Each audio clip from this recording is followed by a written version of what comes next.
आसोप ठिकाने की स्थापना वीरवर राव कुंपा जी के पुत्र राव मांडण जी ने की थी। मारवाड़ रियासत में आसोप ठिकाने की गिनती प्रथम श्रेणी ठिकानों में थी। अनूठी गौरवशाली परंपराओं को अपने अंदर समेटे आसोप का यह गढ़ ऐतिहासिक गौरव और स्थापत्य कला का एक उत्कृष्ट नमूना है। स्थापत्य कला व विशालता की दृष्टि से मारवाड़ के गढ़ों में इसे श्रेष्ठतम व भव्यता की श्रेणी में रखा जा सकता है।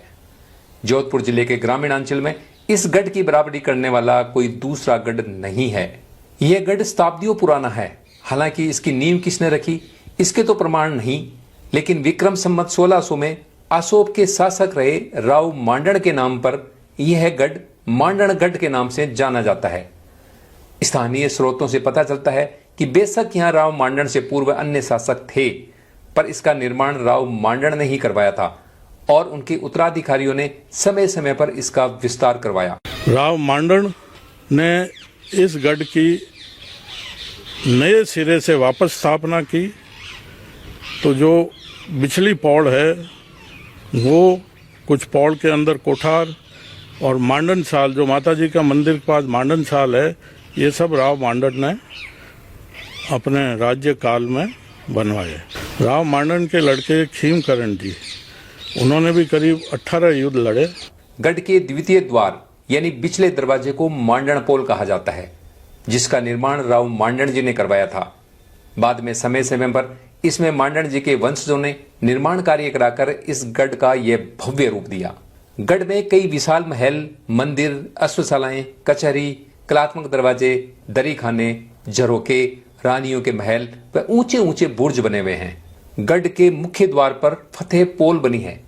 इसका निर्माण विक्रम संवत 1987 में ठाकुर फतेह सिंह जी ने करवाया था। मुख्य द्वार पर बने इस दरवाजे को, जिसे बड़ी पोल कहा जाता है, बड़े ही कलात्मक ढंग से बनाया गया है। दरवाजे की चारों ओर पत्थर के ऊपर की गई नक्काशी देखने लायक है।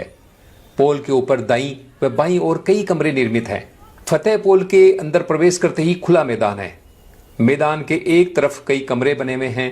यहाँ से गढ़ के मुख्य परिसर में प्रवेश करने के लिए एक विशाल दरवाजा बना है, जिसे मांडण पोल कहा जाता है, और मांडण पोल के अंदर ही गढ़ के सभी सुंदर महल बने हैं।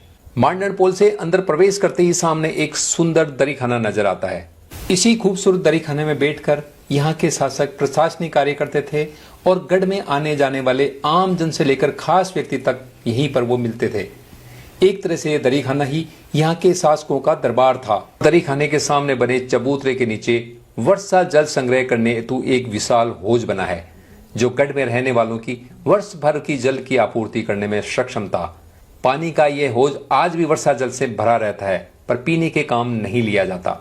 दरी खाने के पास से ही एक रास्ता मांडण जी की साल की तरफ जाता है।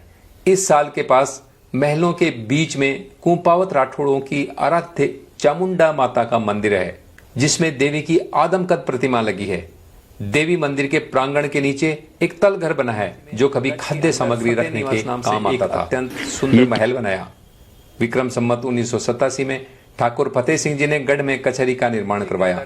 विक्रम संवत 1989 में इस प्रकार फतेह सिंह जी ने अपने शासन के दौरान गढ़ में अनेक महल व दरवाजे बनाए, जो आज भी गढ़ में शान से खड़े हैं।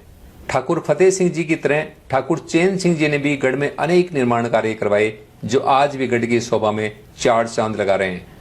उन्होंने दुर्ग के अंदर एक अश्वशाला बनाई। ठाकुर चैन सिंह जी ने चैन सुख निवास नाम से एक विशाल दर्शनीय भवन बनवाया।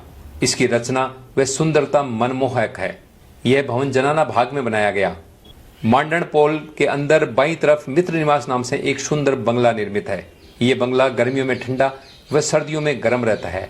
ठाकुर चैन सिंह जी का निवास प्राय इसी में रहता था। यह आधुनिक शैली से निर्मित है। गढ़ के दरवाजे के ऊपर 125 फीट ऊंचाई पर चित्रसारी बनी हुई है। यहाँ से 8 से 10 मील की दूरी का दृश्य आसानी से दिखाई देता है। राज परिवार वर्षा ऋतु में इस महल से प्राकृतिक सौंदर्य का अवलोकन किया करते थे। इसके अतिरिक्त ठाकुर चैन सिंह जी ने गढ़ में मोटराले व बागर का बड़ा दरवाजा बनवाया। उन्होंने नाहर सिंह जी के महल व दरी खाने के ऊपर के झरोकों व राजमहलों का जीर्णोद्धार करवाया। इनके अलावा गढ़ में छत्रसाली और पीतम निवास भी निर्मित है। इस प्रकार ठाकुर चैन सिंह जी ने गढ़ में कई उल्लेखनीय निर्माण कराए, जो आज भी गढ़ के अंदर मौजूद हैं। गढ़ के बीचों बीच 2 ऊंचे बुर्ज बने हुए हैं, जो दूर से दिखाई पड़ते हैं। बेजोड़ स्थापत्य कला की यह नायाब कलाकृति हर किसी का मन मोह लेती है। दुर्ग में कई सुरंगें भी है जो दुर्ग को आसपास के मंदिरों से जोड़ती है। राज परिवार की महिलाएं इन्हीं सुरंगों के माध्यम से मंदिरों में पूजा अर्चना के लिए जाती थी। दुर्ग के अंदर बने महल और उनमें लगे राजाओं के चित्र इस रियासत की गौरवशाली परंपरा, प्राचीनता व वीरता के प्रमाण हैं। रियासत काल में सदियों तक राजाओं के आवास के रूप में काम आने वाले इस गढ़ में फतेहपुर के वर्तमान समय में पूर्व राजघराने चार भुजानाथ का मंदिर बना है। मंदिर की जालीदार खिड़कियां, झरोके और चित्रकला देखने लायक है। गढ़ के पास ही गोवर्धन मंदिर बना है। गांव में जैन मंदिरों के साथ कई अन्य मंदिर बने हैं जो यहाँ के निवासियों की आस्था के प्रतीक है। यहाँ के मंदिरों की पूरी जानकारी हम एक अलग वीडियो में देंगे। गांव के बाहर तालाब के किनारे योद्धाओं की स्मारक रूपी कलात्मक छतरियां बनी है। गांव में रियासत कालीन कई तालाब बने हैं जिनमें आज भी वर्षा जल संग्रह होता है और ग्रामीण उसे पेयजल के रूप में इस्तेमाल करते हैं। आसोब गांव की इस पारंपरिक जल संग्रहण तकनीक के बारे में हम आपको एक अलग से वीडियो के अंदर भी जानकारी देंगे। मारवाड़ राज्य की अंग्रेजों के साथ संधि थी, फिर भी मारवाड़ राज्य के अधीन होने के बावजूद आसोब ठिकाने के ठाकुर शिवनाथ सिंह जी ने 1857 की क्रांति में सक्रिय भाग लिया। सिपाही आंदोलन के क्रांतिकारियों ने जब आउवा से दिल्ली की ओर कूच किया तब उनका नेतृत्व ठाकुर शिवनाथ सिंह जी ने किया था। ठाकुर शिवनाथ सिंह जी द्वारा स्वतंत्रता संग्राम में दिए सहयोग का महत्व समझते हुए हाल ही के वर्षों में केंद्रीय मंत्रिमंडल के एक दल ने आसोब जाकर ठाकुर शिवनाथ सिंह जी का चित्र उनके वंशजों को भेंट कर उनका सम्मान किया। शिवनाथ सिंह जी के स्वतंत्रता आंदोलन में